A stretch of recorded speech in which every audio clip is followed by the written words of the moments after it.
마가복음 10장 32절에서 34절을 중심으로 이해하자는 말씀을 드립니다. 믿음은 이해를 포함하고 있습니다. 물론 믿는 것 자체가 이해가 될 수는 없지만 믿음은 믿음 안에 이해라는 부분이 포함되어 있습니다. 그래서 예수님께서도 제자들에게 십자가 사건을 계속해서 설명해 주시는 이유도 바로 그것입니다. 처음에는 못 알아들었어도 계속 설명을 들으면서 제자들이 이해하고 그 이해를 바탕으로 예수님이 십자가를 믿는데 그 믿음의 사람이 되길 원하셔서 계속해서 반복적으로 말씀하시죠. 오늘 세 번째 예고하시는 시간인데 내용을 좀 말씀드리겠습니다. 본문을 보면서 그런 생각을 했어요. 이 본문에서 우리가 이해하려면 어떻게 해야 되는가? 혹은 이해했다면 어떻게 해야 되는가? 두 가지 같은 목적이나 모습이 나오는데 첫 번째로는 충성하자는 것입니다. 예수님의 모습을 보니까 하나님의 말씀이 성취되도록 굳게 결심을 하셨어요. 그리고 그 굳게 결심한 것이 행동으로는 단호한 태도로 나옵니다. 예루살렘에 가시면 십자가에서 죽으실 것을 아셨어요. 그럼에도 불구하고 조금도 흔들림 없이 조금도 타협하지 않고 단호하게 예루살렘으로 걸어가시고 있습니다. 성경은 그 부분을 굉장히 강조해서 말씀하고 있어요. 이 사람들이 무슨 일을 겪었냐를 성경은 얘기하는 것이 아니라 예수님의 단호한 모습, 단호한 태도, 거기다 초점을 맞추고 그거를 지금 밝게 드러내는 그런 모습이다 이렇게 설명드릴 수 있습니다. 그렇습니다. 우리가 믿는 사람들이 배워야 될 것이 왜 믿느냐 하면 물론 영원히 구원받기 위해서 믿는 것이죠. 그럼 어떻게 믿을 것이냐 했을 때는 하나님의 뜻이 혹은 하나님의 말씀이 이루어지기를 바라고 이루어지기를 위해서 나는 믿습니다. 이렇게 대답할 수 있어야 됩니다. 태도가 예수님처럼 견고해야 된다 하는 것이죠.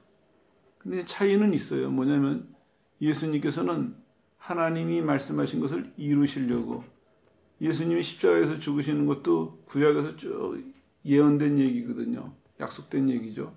예수님은 하나님께서 말씀하신 것을 계획하신 것을 이루시려고 단호했다면 우리는 어떻게 해야 되겠습니까?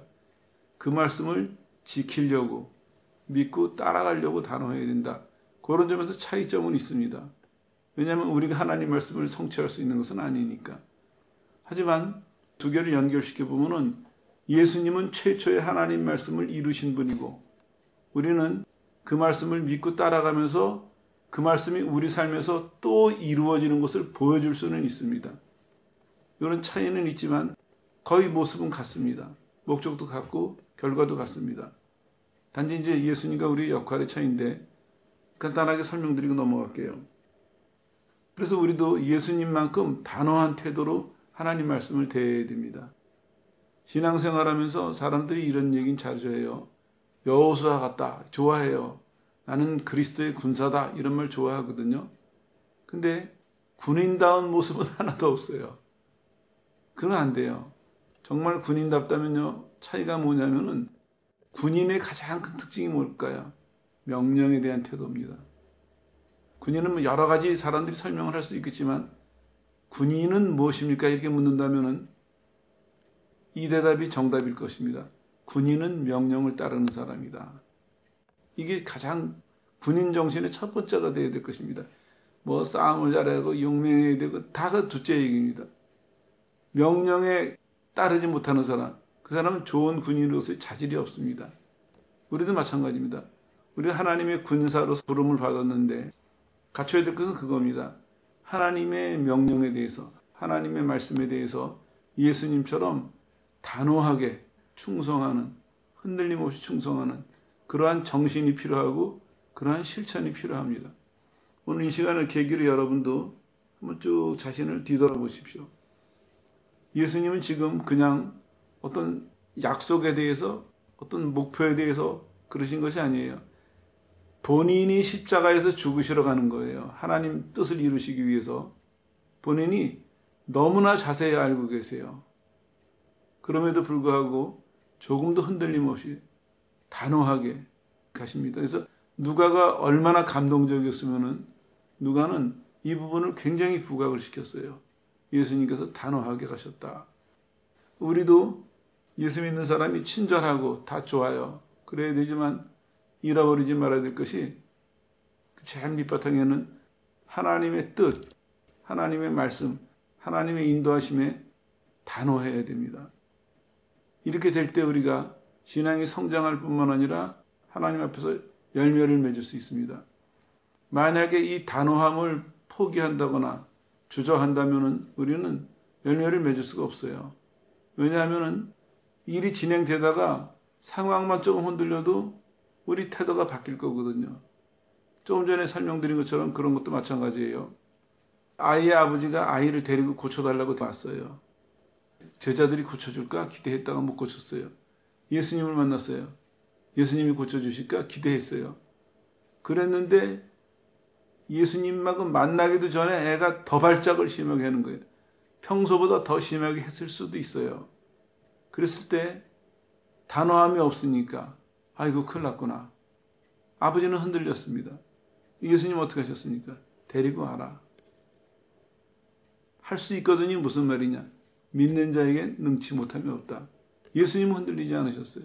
똑같습니다. 우리가 살아가면서 하나님 앞에서 하나님 나한테 말씀하신 것, 약속하신 것, 인도하시는 것, 또 내가 믿음으로 동의한 것, 그거에 대해서는 흔들리지 말아야 됩니다. 왜냐하면 내가 하나님 앞에 예하는 순간 이제 하나님이 받으신 거예요. 그러면 이 일을 누가 책임지고 이루시냐면 하나님이 책임지고 이루십니다. 하나님께서. 근데 하나님은 그렇게 단호하게 하시는데 우리는 약속의 당사자가 믿었다가 안 믿었다 이러면 합당하지가 않은 것이죠. 예, 여러분 그 기도하시는 거 이루어질 겁니다. 두려워 마시고 지금 안 나가려고 발악을 하고 있는데 그래도 나갈 겁니다. 왜냐하면은 하나님이 역사하시면은 견딜 수가 없거든요. 누가 감히 그 하나님의 명령에 불복하겠습니까?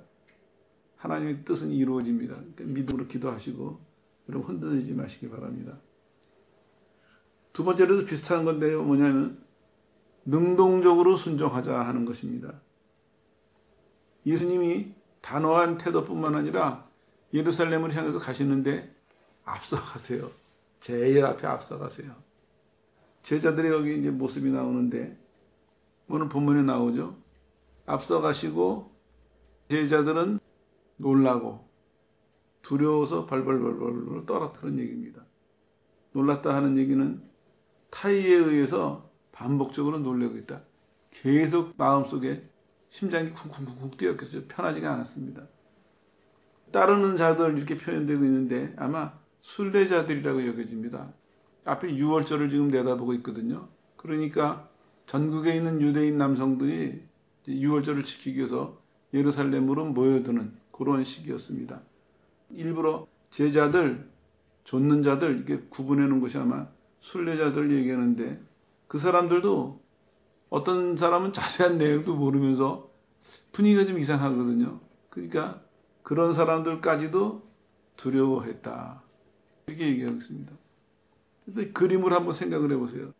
정작 십자가를 지실 분은 앞서서 가시는데 따라가는 제자들은 두려움에 벌벌벌 떨고 있고 또 그 뒤에 또 순례자들도 내용을 아는 사람도 있고 모르는 사람도 있겠지만 뭔가 모르고 두려움에 사로잡혀 있고 이런 모습으로 올라가고 있습니다.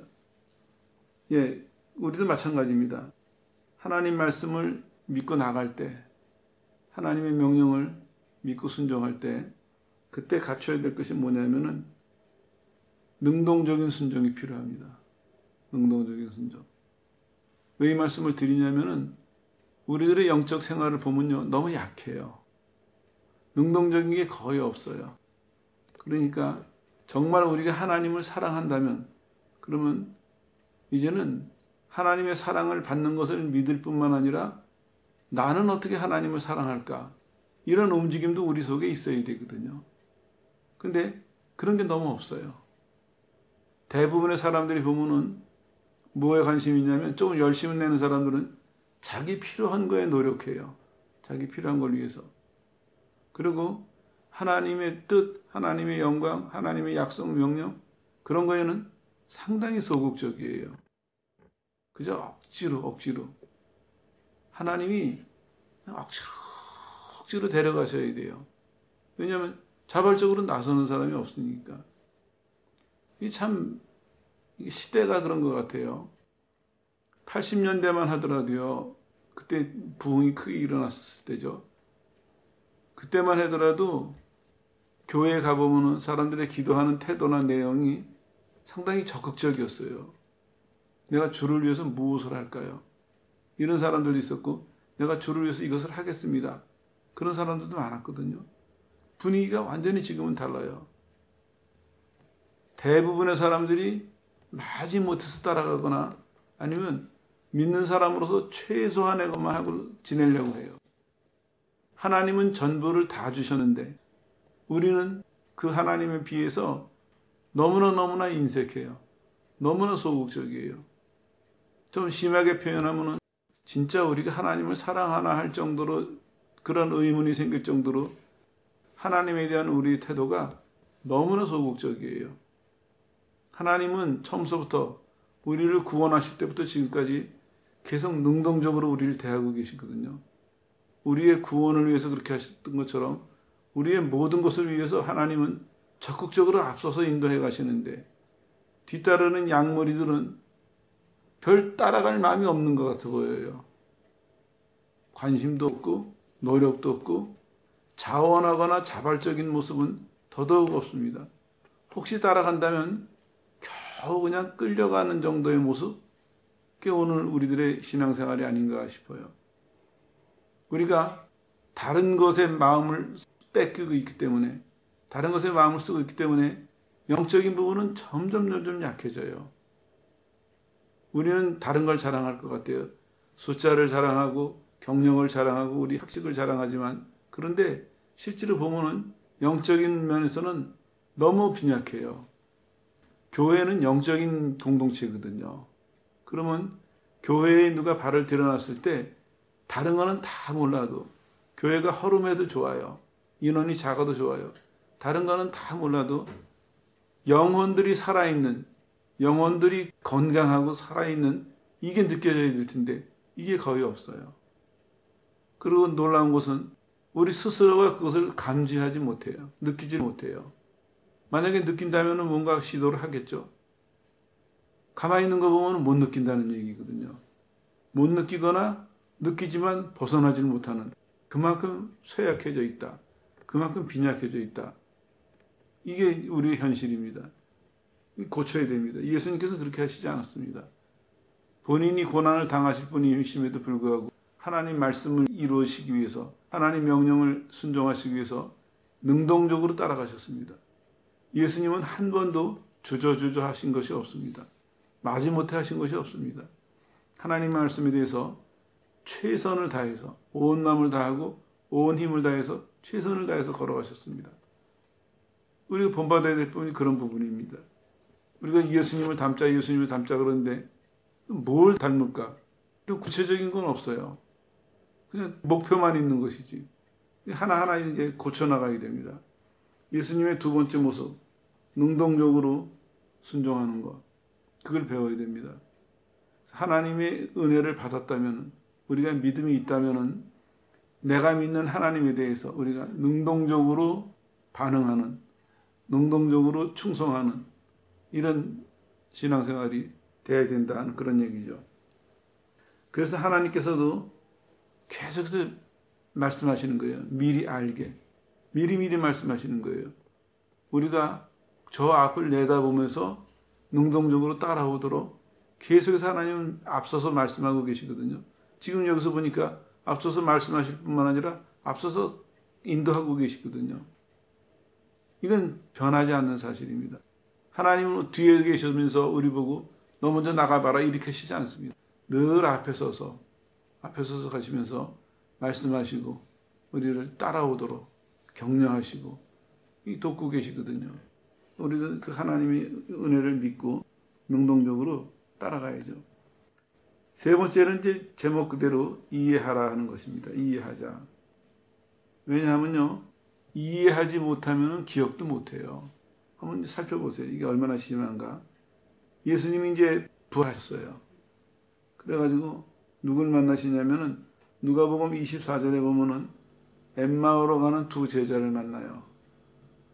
근데 이 사람들이 예수님이 십자가에서 죽으신 것을 보고 절망해서 고향으로 돌아가는 사람들이었어요. 내용을 보면 12제자는 아니더라도 그 전에 이제 예수님을 따라다녔던 제자들 중에 하나였던 것 같아요. 고향으로 가는데 이 사람들이 둘이 하는 말 들어보세요. 그동안에 우리가 기대했었는데 하면서 왜 그러냐면은 나사렛 예수의 일이니 그는 하나님과 모든 백성 앞에서 말과 일에 능하신 선지자였는데, 그래가지고 자기네들은 예수님이 이스라엘을 구속할 분이라고 바랬었다는 거예요. 그랬는데 그만 제사장들과 관원들이 십자가에 내줘서 죽였다. 그런 얘기죠. 그리고 또 이제 이 사람들이 이런 얘기를 해요. 우리가 예루살렘을 떠나면서 들어봤더니 어떤 여자들이 가가지고 무덤을 찾아갔는데 빈 무덤을 봤대더라. 그리고 또 그 말을 듣고 제자들 둘이 쫓아갔는데 빈 무덤을 보고 천사를 만났대더라. 그런 얘기를 해요, 계속해서. 근데 자기네들은 고향으로 가고 있어요. 여기까지만 정리를 해보면요, 예수님의 말씀을 이해하지 못하니까 부활 사건이 일어났는데도 기억도 못하는 거예요. 오늘 본문이 뭐였습니까? 예수님이 고난받으실 일을 자세히 얘기했어요. 세 번째 말씀하시는 건데 첫 번째, 두 번째, 세 번째 시간이 갈수록 점점 자세히 말씀하거든요. 근데 여기서 주목해야 될 것이 있습니다. 성경은 고난을 자세히 설명하기보다는 이거 왜 설명했을까요? 미리 알려주시는 거예요. 이런 일이 벌어질 것이다. 그리고 동시에 뭘 알려주십니까? 고난을 자세히 말씀하실 뿐만 아니라 죽은 다음에 3일 만에 살아날 것이다. 분명히 또 그것도 말씀하셨거든요. 근데 이해를 못하니까 그런 말씀을 들었는지조차 기억을 못하는 거예요. 그리고 지금 시점이 어떤 시점입니까? 예수님이 부활하셨어요. 그래서 그 실망하고 고향으로 내려가는 제자들을 만나셨어요. 이 얘기를 했더니 오히려 예수님에게 뭐라 그래요? 못 알아보고. 아니, 예루살렘에 있으면서 소문도 못 들었습니까? 지금 이러고 있어요. 예수님이 평소에 하신 말씀을 이해 못하니까 부활하시겠다는 얘기는 전혀 기억을 못했다는 것입니다. 근데 말로 따지고 우리 넘어가 보죠. 예수님이 고난당하시는 얘기가 끔찍한 얘기예요. 이 사람들에겐 청천벽력과 같은 얘기였겠죠. 완전히 절망적인 얘기였거든요. 그것도 그렇게 끔찍하게, 어떻게 보면 무기력하게, 모든 희망이 다 무너지는, 모든 기대가 다 없어지는 그런 순간이었어요. 근데 동시에 뭘 얘기하셨습니까? 부활을 얘기하셨거든요. 그러면 고난을 그렇게 심각하게 이해했다면은, 그리고 그 고난이 그들에게 그만한 절망을 줬다면은, 그들이 정말로 이해했다면은, 그 다음에 뭐가 있어야 됩니까? 부활해서 그거보다 더 큰 희망이, 소망이 생겼어야 되거든요. 이게 정상 아니에요? 근데 이 사람들은 이해를 못한 거예요.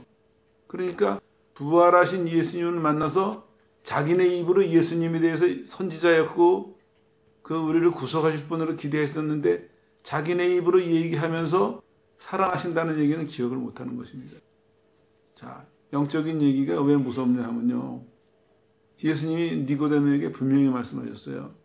영적인 일은 영적인 거 아니면 안 된다. 사도 바울도 영적인 일은 영적인 일로 분별해야 된다 얘기했어요. 이래서 무서운 겁니다. 하나님의 일은요, 사람의 머리로 이해 안 됩니다. 사람의 경험이나 연륜이나 이해 못합니다. 오직 믿음으로만 이해할 수 있는 일입니다. 오직 성령으로만 이해할 수 있는 일입니다. 그러면 하나님이 정해놓으신 그 방법을 그대로 따라가야 돼요. 믿음으로, 성령으로. 그거 외에 다른 길은 없습니다. 하나님 말씀은 절대적이에요. 예수님으로만 구원받을 수 있습니다. 똑같아요. 하나님의 말씀을 믿고 순종함으로써만 기적이 일어날 수 있습니다. 똑같아요. 하나님 말씀을, 하나님 뜻을 믿을 때 능력이 임합니다. 하나님 말씀이 참 부드럽고 친절하게 우리한테 들려지지만 그 말씀은 부드럽고 친절한 반면에 아무도 바꿀 수 없는, 아무도 변화시킬 수 없는 거기에는 엄중함이 있습니다. 이거를 우리가 인정해야 됩니다. 처음에 신앙을 가질 때 사람들이 이제 하나님을 봤다 만났다 들었다 했는데 저는 늘 그게 의문이에요. 하나님을 만난 사람은요, 태도가 달라요.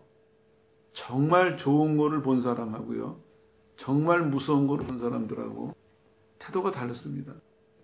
우리가 생각하기 기쁨도 무서움도 좋은 것도 적당히 경험한 사람은요, 비슷해요. 그런데 너무나 충격적인 일을 당한 사람은요, 그 사람이 시간이 지나가도 이게 없어지지가 않아요. 왜냐? 그 충격적인 것이 충격만 준 것이 아니라 그것이 그 사람 속에 영향을 남긴 거거든요. 근데 하나님과의 만나면 어떻겠습니까? 하나님이 누구를 만나주시는데 이유 없이 만나주실까요? 의미 없이? 그렇지는 않습니다. 하나님의 말씀 하나하나에, 행동 하나하나에 다 의미가 있습니다. 우리에게 믿음을 주시려고 만나주셨는데 그걸 우리가 어느 날 한번 한순간 깜짝 놀래거나 한순간 희한하다 그러고 지나갈 정도니까 그 하나님을 잘못 이해한 사람입니다. 자기가 자기 머릿속에서 만난 것이지 하나님을 만난 게 아닐 수도 있어요. 그만큼 심각한 문제입니다. 하나님이 어떤 분이신데요? 하나님을 만난 사람은요, 기절한 듯이 다 죽었어요. 왜냐? 그만큼 충격적인 사건입니다. 하나님이 사랑하셔서 은혜를 주시려고 축복하시려고 만나 주셨음에 불구하고 사람이 하나님과 만난다 하는 얘기는 우리가 감당할 수 없을 만큼 그만큼 충격적인 사건이거든요. 그때 생기는 것이 뭐냐? 하나님의 어미하심에 눈을 뜨는 것입니다. 친절하시지만 우리에게 너무나 사랑스럽게 다가오셨지만 우리는 하나님의 그 포근한 사랑 속에서 꼭 뭘 볼 수 있었냐면 하나님의 어미하심을 볼 수 있어야 됩니다. 하나님이 말씀하시면 절대로 변경되지 않는, 제가 청년 시절에 그런 적이 있었어요. 하나님께서 기도하는데 말씀을 하셨어요. 그래서 내가 또 거기다 토를 달았어요. 하나님 그거 안 되면 안 되거든요. 그랬더니 하나님께서 내가 알았다 그랬지 하시는데 너무 부드러운 말씀인데도 그 말씀이 정말 한거할 수 없는, 나는 빨리 좀 해주십시오 그런 식으로 말씀을 드렸는데 한거할 수 없는 어미함, 두려움은 아니었는데 정말 깜짝 놀랐습니다. 그 부드러운 말씀 속에서 인간이 저항할 수 없는, 다시 대꾸할 수 없는 그런 위험이 있었어요. 하나님을 만난 사람의 특징입니다. 그랬기 때문에 하나님의 명령을 들은 사람은 세상이 방해를 해도 환란이 그 앞길을 막아도 차라리 환란을 당하더라도 하나님 말씀을 따라서 걸어갈 수 있는 겁니다. 마찬가지입니다. 우리가 하나님 말씀을 제대로 이해한다면요, 아무리 큰 충격적인 사건을 만나거나 아무리 힘든 상황을 만나도 그 말씀을 기억하고 그 말씀을 믿고 소망하면서 끝까지 참여할 수가 있습니다. 여기서도 제자들의 문제가 뭐였냐면 이해하지 못했습니다. 그러니까 예수님의 부활을 기억 못했어요. 그래서 부활하신 예수님하고 예수님에 대한 얘기를 하면서도 이해를 못했습니다. 그때는 예수님께서 어떻게 하십니까? 설명을 해주세요. 뭐라고 설명을 해주시냐면 미련하고 마음에 더디 믿는 자들아 책망을 하세요. 이해 못하는 사람들이 딱 이 모습이에요. 미련하고 더디 믿게 돼요. 하나님 말씀이 안 믿어지면요, 하나님 말씀이 못 믿어지면은 그걸 본인이 받아들이셔야 돼요. 내가 미련하고 마음으로 더디 믿고 있구나. 내가 마음으로 별로 믿으려고 힘쓰지 않는구나. 그렇게 본인의 모습을 판단하셔야 됩니다. 26절에 이어집니다. 그리스도가 이런 고난을 받고 자기 영광에 들어가야 할 것이 아니냐 하시고 그 다음에 모세와 선지자 이거를 쭉 설명하시면서 예수님에 관한 것을 자세히 설명을 하세요.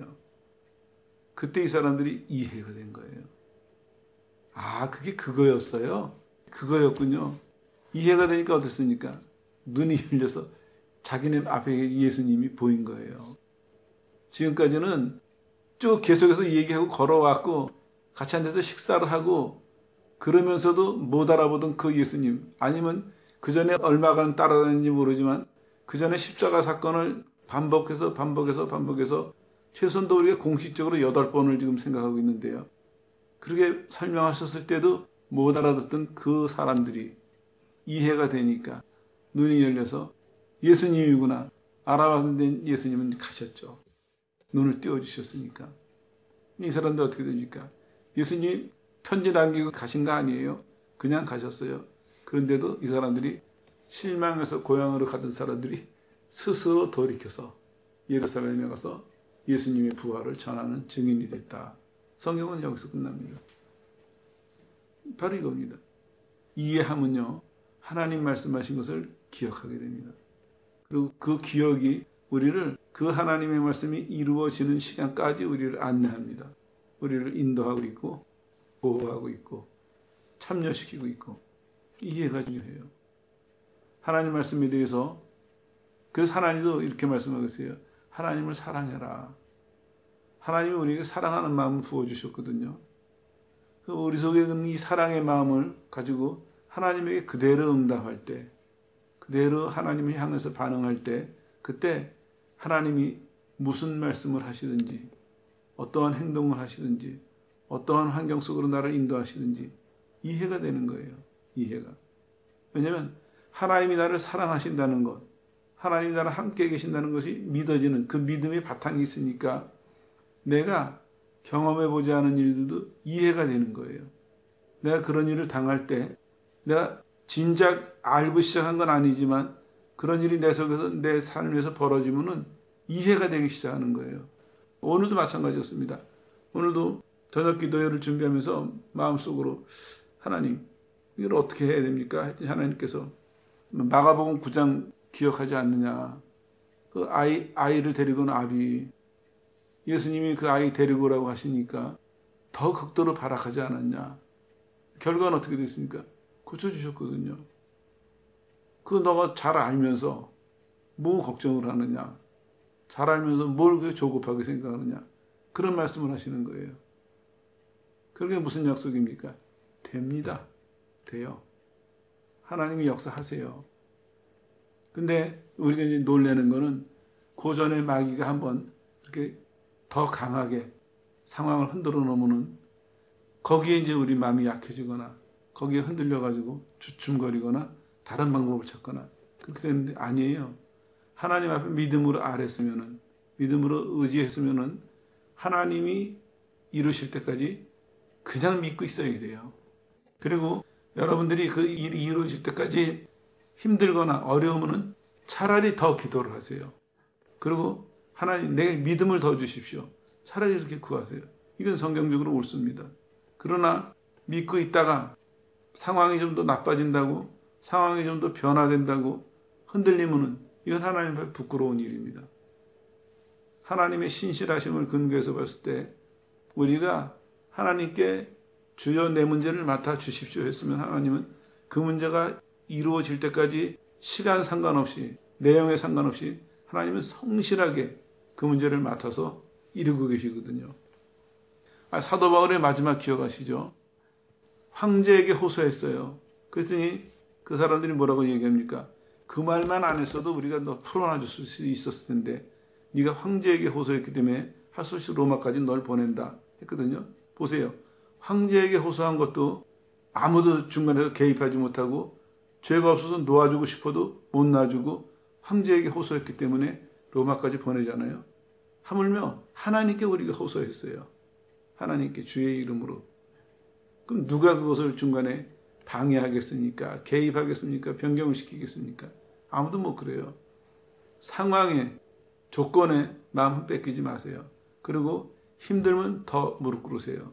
오늘 이 시간 끝나면서 하나님께 구하세요. 하나님 내가 약합니다. 하나님께서 그렇게 가르쳐 주시더라고요.